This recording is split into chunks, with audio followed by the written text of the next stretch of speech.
할렐루야. 사랑하는 성도 여러분, 평안한 하루 보내고 계십니까? 오늘은 잠언 11장 말씀으로 함께 은혜를 나누고자 합니다. 제가 봉독하겠습니다. 속이는 저울은 여호와께서 미워하시나 공평한 추는 그가 기뻐하시느니라. 교만이 오면 욕도 오거니와 겸손한 자에게는 지혜가 있느니라. 정직한 자의 성실은 자기를 인도하거니와 사악한 자의 패역은 자기를 망하게 하느니라. 재물은 진노하시는 날에 무익하나 공의는 죽음에서 건지느니라. 완전한 자의 공의는 자기의 길을 곱게 하려니와 악한 자는 자기의 악으로 말미암아 넘어지리라. 정직한 자의 공의는 자기를 건지려니와 사악한 자는 자기의 악에 잡히리라. 악인은 죽을 때에 그 소망이 끊어지나니 불의의 소망이 없어지느니라. 의인은 환난에서 구원을 얻으나 악인은 자기의 길을 가느니라. 악인은 입으로 그의 이웃을 망하게 하여도 의인은 그의 지식으로 말미암아 구원을 얻느니라. 의인이 형통하면 성읍이 즐거워하고 악인이 패망하면 기뻐 외치느니라. 성읍은 정직한 자의 축복으로 인하여 진흥하고 악한 자의 입으로 말미암아 무너지느니라. 지혜 없는 자는 그의 이웃을 멸시하나 명철한 자는 잠잠하느니라. 두루다니며 한담하는 자는 남의 비밀을 누설하나 마음이 신실한 자는 그런 것을 숨기느니라. 지략이 없으면 백성이 망하여도 지략이 많으면 평안을 누리느니라. 타인을 위하여 보증이 되는 자는 손해를 당하여도 보증이 되기를 싫어하는 자는 평안하니라. 유덕한 여자는 존영을 얻고 근면한 남자는 재물을 얻느니라. 인자한 자는 자기의 영혼을 이롭게 하고 잔인한 자는 자기의 몸을 해롭게 하느니라. 악인의 삭은 허무하되 공의를 뿌린 자의 상은 확실하니라. 공의를 굳게 지키는 자는 생명에 이르고 악을 따르는 자는 사망에 이르느니라. 마음이 굽은 자는 여호와께 미움을 받아도 행위가 온전한 자는 그의 기뻐하심을 받느니라. 악인은 피차 손을 잡을지라도 벌을 면하지 못할 것이나 의인의 자손은 구원을 얻으리라. 아름다운 여인이 삼가지 아니하는 것은 마치 돼지 코의 금골이 같으니라. 의인의 소원은 오직 선하나 악인의 소망은 진노를 이루느니라. 흩어 구제하여도 더욱 부하게 되는 일이 있나니 과도히 아껴도 가난하게 될 뿐이니라. 구제를 좋아하는 자는 풍족하여질 것이요 남을 윤택하게 하는 자는 자기도 윤택하여지리라. 곡식을 내놓지 아니하는 자는 백성에게 저주를 받을 것이나 파는 자는 그의 머리에 복이 임하리라. 선을 간절히 구하는 자는 은총을 얻으려니와 악을 더듬어 찾는 자에게는 악이 임하리라. 자기의 재물을 의지하는 자는 패망하려니와 의인은 푸른 잎사귀 같아서 번성하리라. 자기 집을 해롭게 하는 자의 소득은 바람이라. 미련한 자는 마음이 지혜로운 자의 종이 되리라. 의인의 열매는 생명나무라. 지혜로운 자는 사람을 얻느니라. 보라, 의인이라도 이 세상에서 보응을 받겠거든 하물며 악인과 죄인이리요. 아멘. 오늘 본문 1절 이하에는요, 무엇이 하나님 보시기에 옳은 삶인지를 가르쳐 줍니다. 각 절은요, 서로 상반되는 두 부류의 행동 혹은 사람을 제시하고 있는데요. 속이는 저울과 공평한 저울주, 그러니까 정확한 저울주죠. 교만한 사람과 겸손한 사람, 성실한 사람과 사기꾼, 재물과 공의, 정직한 사람과 사악한 사람, 악인과 의인이 그것입니다. 물론 세상을 이렇게 칼로 무 자르듯 이분법적으로 나누는 것은 좀 문제가 있어요. 선과 악, 빛과 그림자가 뒤섞여 있는 것이 현실이기 때문입니다. 그럼에도 불구하고 히브리 지혜자는 이런 분명한 구분을 통해 우리가 지향해야 하는 삶의 길을 가리켜 보이고 있습니다. 먼저 속이는 저울과 공평한 정확한 저울추가 나온다는 사실이 좀 낯설게 여겨질 수 있지요. 하지만 사회 정의의 시련은 지혜자들뿐만 아니라 예언자들의 핵심 메시지였습니다.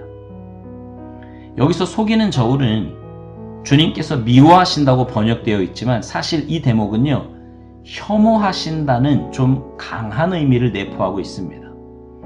아가서의 표현을 빌어서 말하자면 속이는 저울은 사람들 사이에 신뢰의 토대를 허무는 여우이기 때문에 그래요.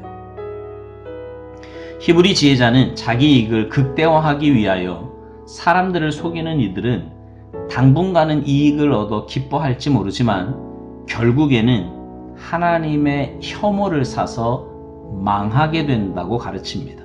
3절은 그 부연 설명이라고 할 수 있어요. 정직한 자의 성실은 자기를 인도하거니와 사악한 자의 패역은 자기를 망하게 하느니라. 오늘 본문은요, 다양한 표현으로 변주되고 있기는 하지만 간추리자면 결국 의인과 악인의 대조라고 할 수 있습니다.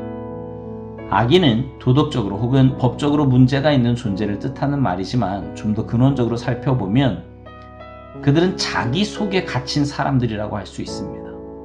자기 속에 갇힌 사람의 특색이 뭐예요? 그들은 다른 사람들의 고통을 모르거나 애써 외면하거나 하는 거예요.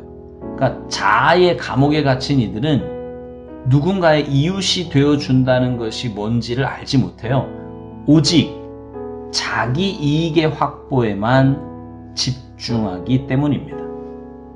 4절 말씀은요, 재물은 진노하시는 날에 무익하나 공의는 죽음에서 건진다고 말씀해요. 다른 번역본에서는 이렇게 번역해 놓았네요. 재물은 진노의 날에 쓸모가 없지만 의리는 죽을 사람도 건져낸다. 우리가 보는 개역 개정에 공의로 번역된 여기 이 의리라고 하는 단어가 ጼ다카라고 하는 단어를 번역한 건데요. 이 말은 나눔을 통한 사회 정의라는 뜻을 내포하고 있습니다. 어려움에 처한 사람을 불쌍히 여기고 그를 돕기 위해 마음을 쓰는 것, 이게 참 삶의 길이다라는 거죠.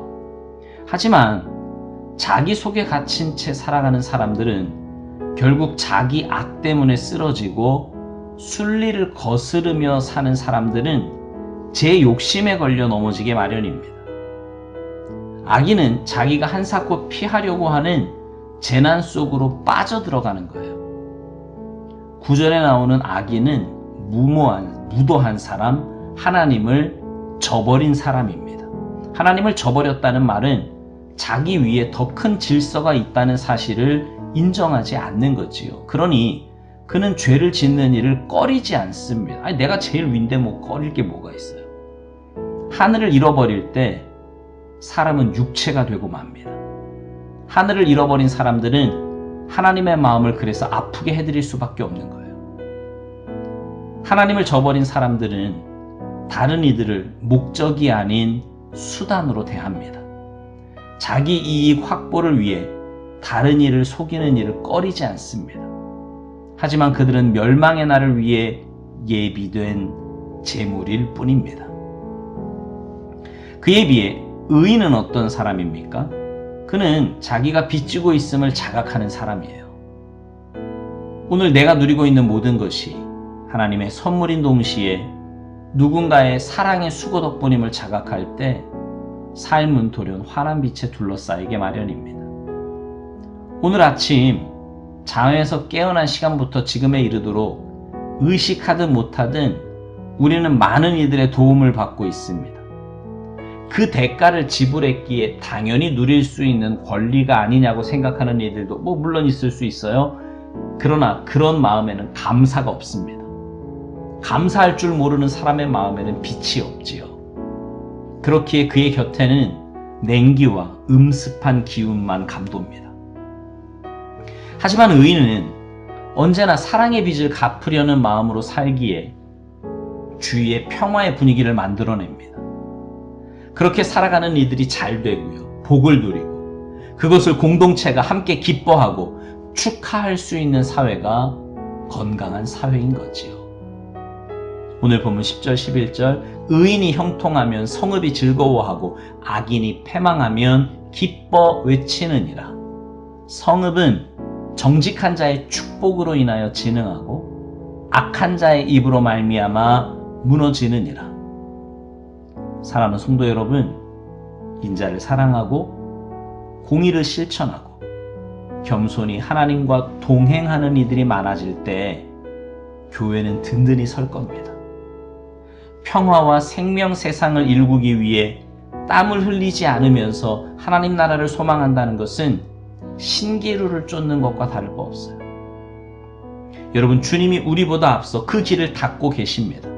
눈물을 흘리며 씨를 뿌리는 자는 기쁨으로 단을 거둘 겁니다. 이 믿음으로 이 절망의 땅에 희망의 빛을 심는 우리 모두가 되기를 주님의 이름으로 축복합니다. 아멘.